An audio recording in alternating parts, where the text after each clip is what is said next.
అధ్యక్ష, తెలంగాణ 3వ శాసనసభకి స్పీకర్గా ఎన్నికైనటువంటి మీకు ముందుగా హృదయపూర్వకమైనటువంటి అభినందనలు తెలియజేస్తా ఉన్నాం. ప్రజాస్వామ్య స్ఫూర్తిని పూర్తిగా కాపాడాలన్నటువంటి ఆలోచనతో సభలో ఉన్నటువంటి అన్ని రాజకీయ పార్టీలకు సంబంధించినటువంటి ఫ్లోర్ లీడర్స్ అందరూ కూడా మీ ఎన్నికని ఏకగ్రీవంగా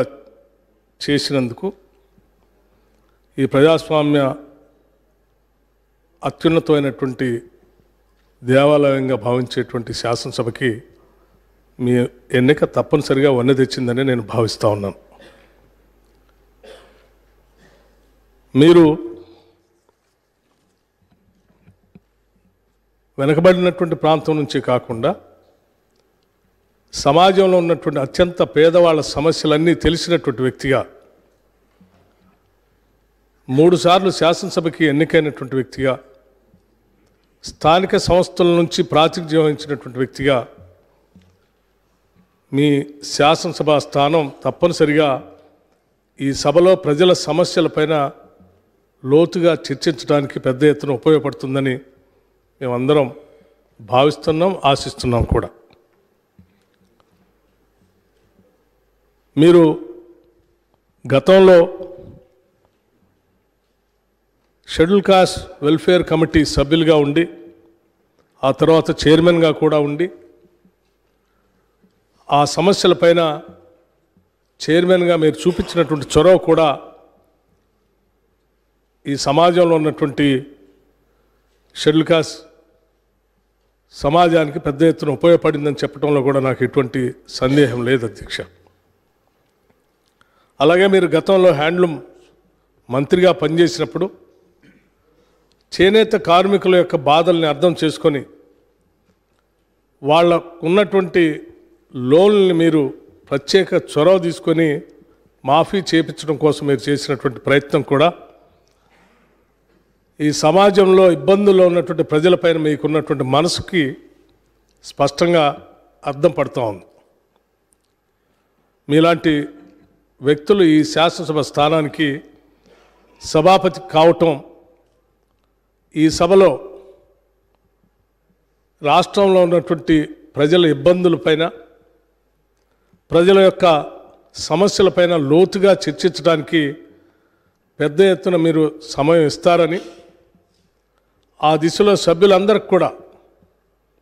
వారి వారి గౌరవం కాపాడుతూనే వారికి ఇవ్వాల్సినటువంటి సమయాన్ని ఇస్తూనే వాళ్ళ హక్కులను కూడా కాపాడే ప్రయత్నంలో ఎటువంటి లోపం ఉండదని నేను భావిస్తూ ఉన్నాను. మీకున్నటువంటి అపారమైనటువంటి అనుభవం ద్వారా మీరు ఈ శాసనసభకి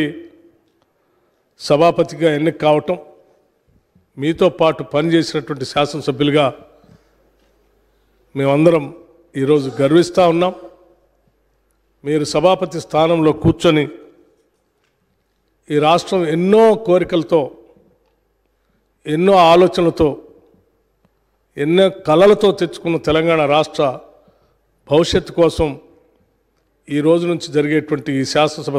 సమావేశాల్లో చర్చలు అర్థవంతంగా ప్రజల సమస్యల్ని పరిష్కారం చేసేటువంటి దిశగా మీరు సలహాలు సూచనలు ఇస్తారని, ఆ దిశలోనే ఈ సభని ముందు నడుపుతారని ఆశిస్తూ, మీ ఎన్నికకి సహకరించినటువంటి అన్ని రాజకీయ పార్టీల ఫ్లోర్ లీడర్స్ అందరికి కూడా నేను నా హృదయపూర్వకమైనటువంటి అభినందనలు కూడా తెలియజేస్తూ ఉన్నాను.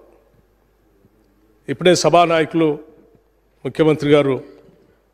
రేవంత్ రెడ్డి గారు చెప్పినట్టు భవిష్యత్తులో కూడా ఈ రాష్ట్ర సమస్యలపైన, ఆ సమస్యల పరిష్కారం కోసం మనం చర్చించేటప్పుడు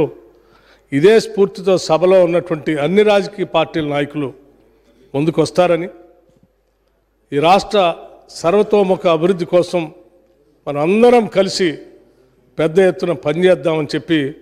ఈ సందర్భంగా మీ ద్వారా సభలో ఉన్నటువంటి వారందరికీ కూడా విజ్ఞప్తి చేస్తూ మరొక్కసారి